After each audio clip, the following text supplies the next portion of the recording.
Bismillahirrahmanirrahim. Assalamualaikum warahmatullahi wabarakatuh. Waalaikumsalam warahmatullahi wabarakatuh. Kembali lagi di channel Dakwah Solo, channel yang berisi tentang dakwah mengajak kepada kebaikan. Dan pada kesempatan kali ini kita kedatangan bintang tamu, yaitu Ustadz Agus ya, yang akan kita membicarakan ya tidak lain dan tidak bukan adalah tentang dakwah gitu ya. Bagaimana kabarnya Mas? Alhamdulillah baik Ya. Anton gimana ya? Senyumnya melekat ya. Iya. Alhamdulillah jadi kita sudah lama ya tidak mengaktifkan dakwah Solo, jadi sudah lama tidak upload. Kita insya Allah akan rutinkan, istiqomahkan buat konten-konten nanti. Masya Allah, terakhir berapa tahun yang lalu? Iya, Nggak lama. Jadi gimana nih Ustaz Agus, perkembangan dakwah akhir-akhir ini gimana?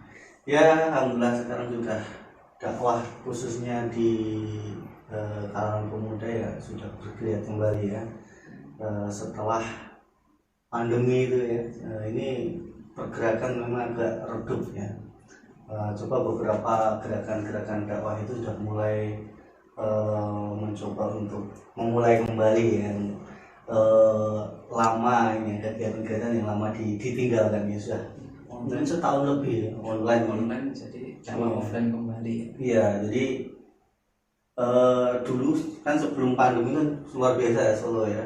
Nah, tapi setelah pandemi itu memulai itu ya belum bisa seperti dulu. Cuma ini sudah mulai beberapa gerakan komunitas lembaga dakwah ini sudah mulai bergeliat kembali gitu. Kalau dari segi pemuda atau mahasiswa dan ya secara umum itu gimana? Apakah fenomenanya masih seperti biasanya dulu atau ada perkembangan saat ini? Sekarang ya mungkin karena sudah lama banget ya kajian-kajian itu stop sehingga memang sudah kayak mager gitu Mas. Awalnya kan banyak kegiatan, habis itu kemudian dibiasakan pada kondisi di mana itu tidak boleh berkumpul. Ya. Nah sehingga ya ini semangatnya mungkin agak kendor gitu, agak kendor dan jadi memang tidak seperti sebelum pandemi. Nah ini makanya ya termasuk tugas kita ya untuk kemudian dakwah itu akan mulai bergeliat kembali khususnya di kalangan pemuda dan mahasiswa itu. Ya. Kalau melihat fakta mahasiswa atau pemuda pada umumnya pada hari ini, kira-kira gimana nih Ustaz? Ada perkembangan, kan kalau kita lihat di medsos itu banyak sekali ya. Seperti contoh ada pacaran online. Wah. Atau pacaran yang cuma pura-pura gitu, jadi pacar sewa yang kemarin viral itu ya. Iya. Ya ini kalau kita bicara mahasiswa memang atau pemuda itu memang sekarang itu sudah terjajah oleh 3F itu Mas. Apa itu fun, fashion, sama food ya. Itu memang sekarang mahasiswa atau pemuda itu sudah hidupnya sudah mulai kayak hedon gitu. Bagaimana kalau makan pun dia di kalangan dikata sosial banyak kan menjamur kafe-kafe dan semua itu ramai semua kan, ramai banget. Padahal ya hanya menikmati kopi saja, padahal ya cukup mahal juga ya 20.000 tapi ramai terus ya memang sekarang seperti itu. Pemuda itu gengsi ya. Pokoknya kalau mau cari makan atau minum yang Instagramable gitu, itu dicari. Tujuannya untuk diposting gitu ya. Posting. Ya kayak tadi misalnya salah satu bisa dikatakan kenakalan ya. Nakalan lah ya. Atau kalau kita lihat ya apa namanya? Minus kasih sayang, darurat kasih sayang.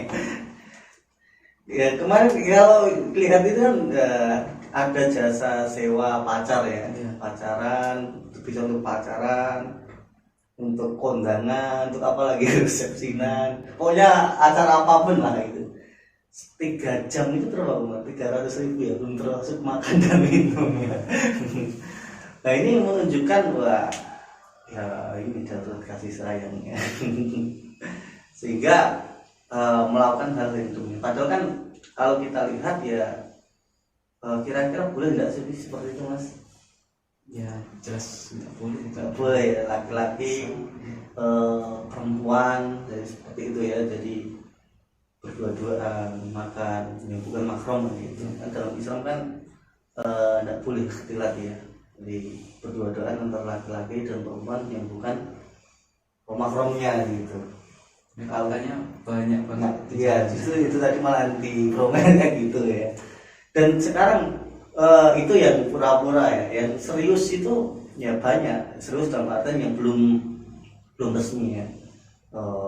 Tadi seperti yang antum sampaikan tadi ya, pacaran itu menjadi sebuah fenomena yang biasa saja gitu loh. Jadi kalau nggak pacaran itu malah justru aneh gitu. Kan kalau ini ya, kalau misalnya di mana itu kalau nggak punya pasangan pasti yang dibully. Jadi sehingga masalah utama anak muda itu seolah-olah itu kalau nggak punya pacar itu masalah utama, kayak kiamat gitu kan. Itu kayak masalah utama. Nah bahkan ada orang tua misalnya, saya dulu gini Mas, kan saya kuliah di Mahata Bakar sini ya, sama ya. Nah temennya cowok semua nih ya. Nah, kan sering teman-teman itu dari Solo tak ajak ke Boyolali, ke rumah saya kan gitu. Datang kan gitu. Kan datang kan cowok semua. Ibu saya itu bingung gitu. Sampai bilang sama teman saya gini, Mas, mbak ini udah ke sini loh. Koncone lanang tok ra ndek bocah itu. Saat itu kan memang umurnya sudah ya usia menikah lah, 25 tahunan lah gitu. Apalagi yang apa namanya perempuan itu kalau kemudian sudah umur segitu belum menikah, itu orang tuanya bingung gitu loh. Orang tuanya bingung. Umur selawe kok belum nikah, rasa semelang nak jadi anak itu jadi perawan ngasep, perawan guru. Jadi seperti itu ya. Ini fenomena seperti itu. Nah, padahal kalau kita lihat itu kan kan melanggar syariat gitu ya. Nah, sehingga efeknya ternyata luar biasa. Mulai dari pacaran itu kan terjadi sebuah hubungan yang diinginkan ya. Hubungan yang kemudian mengarah pada perzinahan kan gitu. Nah, ini kan luar biasa.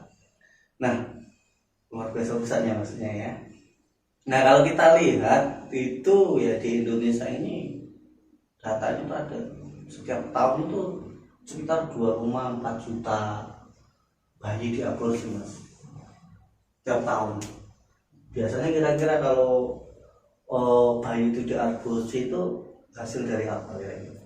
Pasti dari perzinahan. Ya, biasanya kan hasil dari perzinahan kan gitu. Hasil Perzinahan yang berhasil. Ya, iya, betul ya. Kalau gagal kan kita kan nggak mau jadi ya. Tapi kalau itu jadian berarti perzinahan yang gagal ya. Kira-kira yang berhasil sama yang gagal itu kira banyak yang mana? Banyak yang berhasil. Banyak berhasil. Ini kayak fenomena gunung es itu, yang bawah itu lebih gede gitu. Nah ini kalau kita lihat dari sisi itu saja sudah luar biasa rusaknya ya. Pemuda saat ini, mahasiswa saat ini. Jadi hal-hal yang demikian itu kayak sebuah biasa lumrah gitu. Kalau itu kira-kira faktor yang menjadikan itu apa ya? Ya, baik pemudanya mau sampai pacaran pergaulan bebas, ataupun tadi orang tuanya sampai malu kalau anaknya nggak punya pasangan, itu kira-kira faktornya apa ya? Ini faktornya karena memang ya pertama ya dari sisi ini ya akidahnya memang belum kuat ya. Akidah kan ini yang paling utama, pertama dan yang paling utama. Ketika akidah seseorang itu kuat ya insya Allah kan dia konsekuensi dari sebuah akidah kan dia taat syariat gitu, menjalankan perintahnya dan menjauhi segala larangan kan.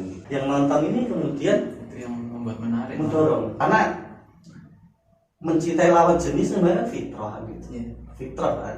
Nah ini kemudian dipancing dengan itu, dengan apa namanya, tontonan yang seperti itu, sehingga ini semakin menjadi-jadi dan tidak terarahkan gitu. Nah saatnya ya cah SDW bisa pacaran, bahkan bisa menghamili gitu.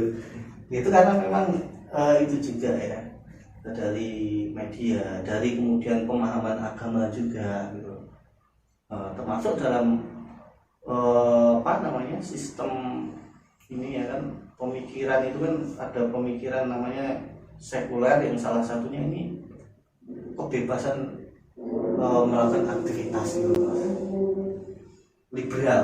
Kan ada 4 kebebasan beragama, kebebasan berekspresi, kebebasan berpendapat, kebebasan ownership, berpemilikan. Nah, ini kebebasan dalam beraktivitas gitu. Sehingga ide kebebasan yang dari barat, nah ini kemudian masuk ke benak kaum muslimin, pemuda, lewat media dan macam-macam. Sehingga perkara-perkara itu, misalnya saja kita itu ada pemuda itu kemudian mabuk, yo itu hakku, karena itu kebebasan gitu.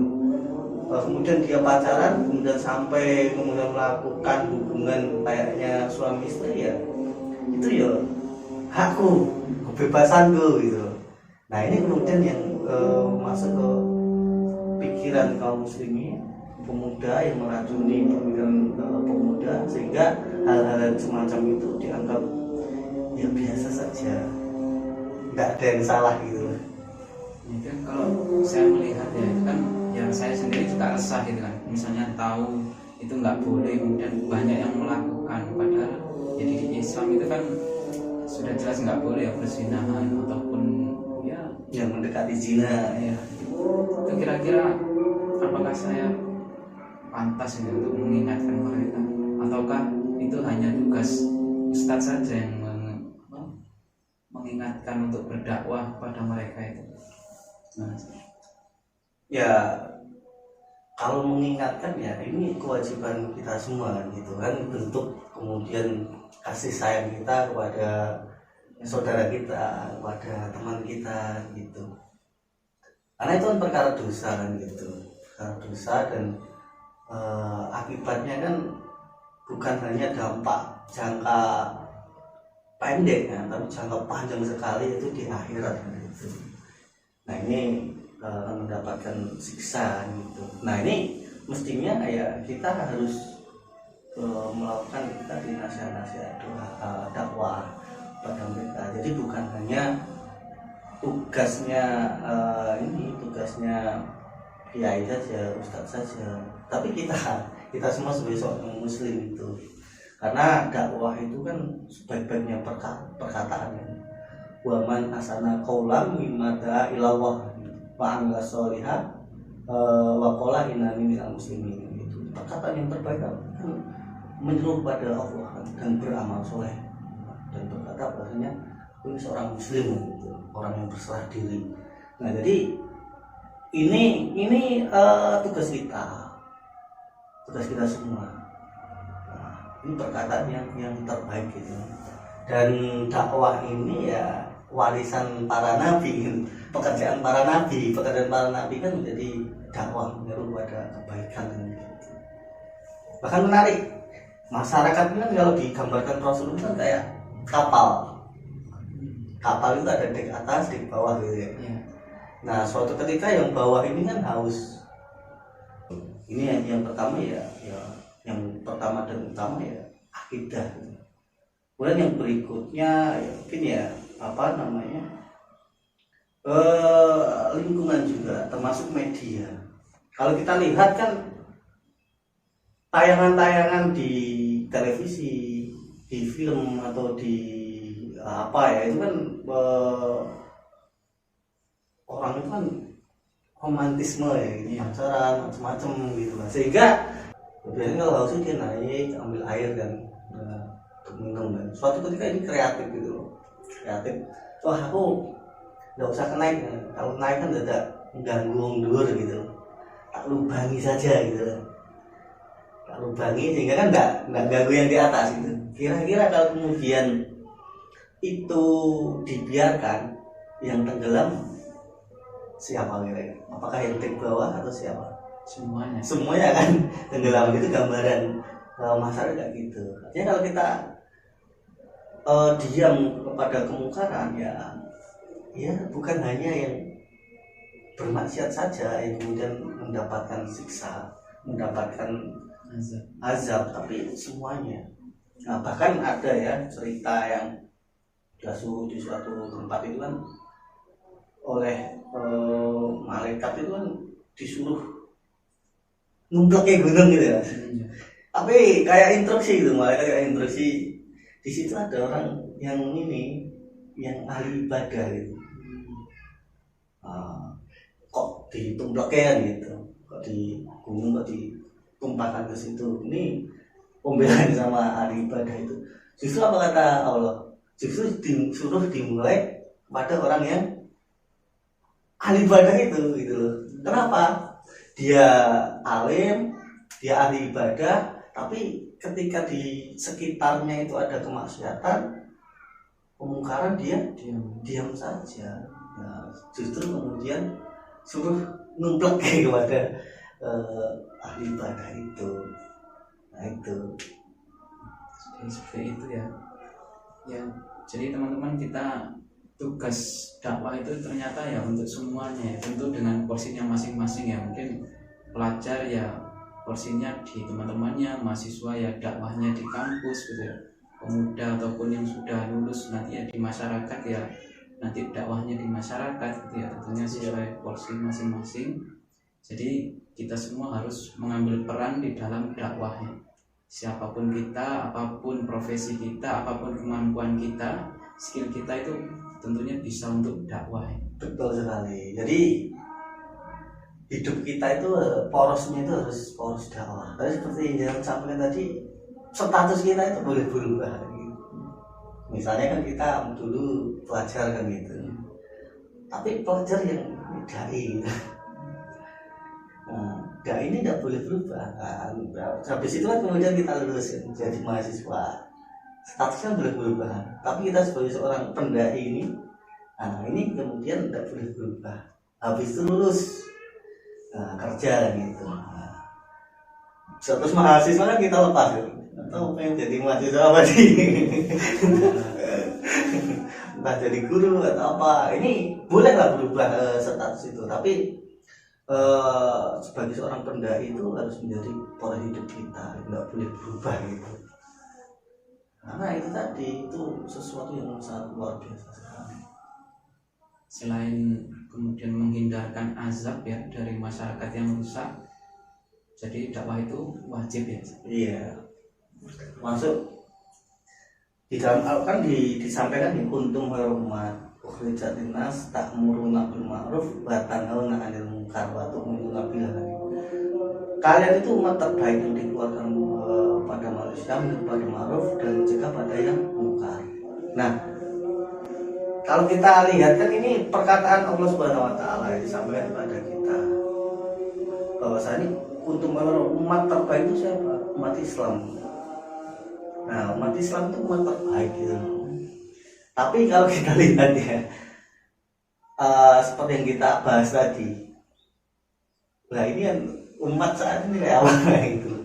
Mestinya kalau umat yang terbaik itu adalah umat Islam, mestinya kalau kita bicara negara yang terbaik itu mestinya negara mana?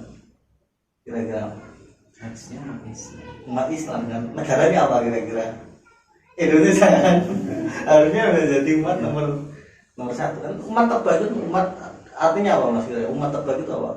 Umat ya nomor satu, enggak mungkin umat yang nomor 10 itu umat terbaik kan? Masih terbaik ya mestinya ranking 1 kan gitu, ranking 10 kan gitu. Umat yang mengayomi, yang melindungi, yang menjadi teladan, yang memimpin kan gitu. Tapi kalau kita lihat Indonesia ini kan muslimnya kan terbesar di dunia, 270 juta, 80%-nya muslim sekitar itu ya. Nah ini kalau dibandingkan dengan Malaysia itu tidak ada apa-apanya, sekitar 50 ya.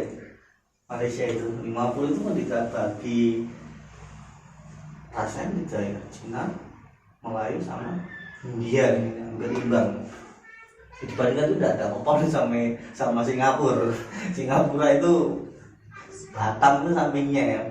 Kita punya Pulau Batam itu 80%-nya Singapura. Jadi hampir sama gitu loh. Satu negara, satu pulau aja ya. Satu pulau. Nah mestinya itu. Tapi kalau kita lihat faktanya Indonesia ini korupsinya luar biasa, perjinahan kayak tadi, pendidikan tidak karu-karuan, kemudian hukumnya tajam ke bawah, tumbul ke atas ya. Yang lagi rame kemarin itu sudah hilang ya. Ya, mungkin karena kurangnya ya orang-orang kesadaran untuk berdakwah biasa. Iya, maka kan ada syaratnya tadi. Nah, syaratnya adalah untuk membawa umat yang terbaik adalah ta'muruna bil ma'ruf wa tanhauna 'anil munkar, menyuruh pada yang ma'ruf dan mencegah pada yang munkar. Yang harus membangun sebuah kesadaran pada umat bahwasanya kita harus terikat dengan hukum syariat gitu, karena solusi Islam kan, solusi yang paripurna kan Islam. Maka kita harus terus mendakwahkan Islam ini, bahwasanya Islam itu adalah sebuah solusi dari segala macam problematika umat itu bisa terselesaikan dengan Islam. Mau masalah pergaulan tadi, pergaulannya Islam diatur kan, antara laki-laki dan perempuan diatur. Masalah ibadah ini diatur juga. Masalah apalagi akidah juga ada aturannya ya. Dan masalah ekonomi juga ada, politik, pendidikan, macam-macam. Jadi semua itu diatur oleh Islam. Nah, maka memang harus kita sampaikan, kita dakwahkan agar kemudian umat Islam ini ya kembali ya menjadikan Islam menjadi solusi itu tadi. Itu Mas. Ya. Nah, ini sangat seru ya. Tapi berhubung waktu kita terbatas, insya Allah akan kita sambung di video selanjutnya ya Ustaz. Ya, itu tadi ya dadaan ya. Baik teman-teman, mungkin sekian ya. Jadi podcast dakwah kali ini, insya Allah akan kita sambung di video selanjutnya. Ada kurang dan lebihnya dari kami, mohon maaf. Wassalamualaikum warahmatullahi wabarakatuh. Waalaikumsalam warahmatullahi wabarakatuh.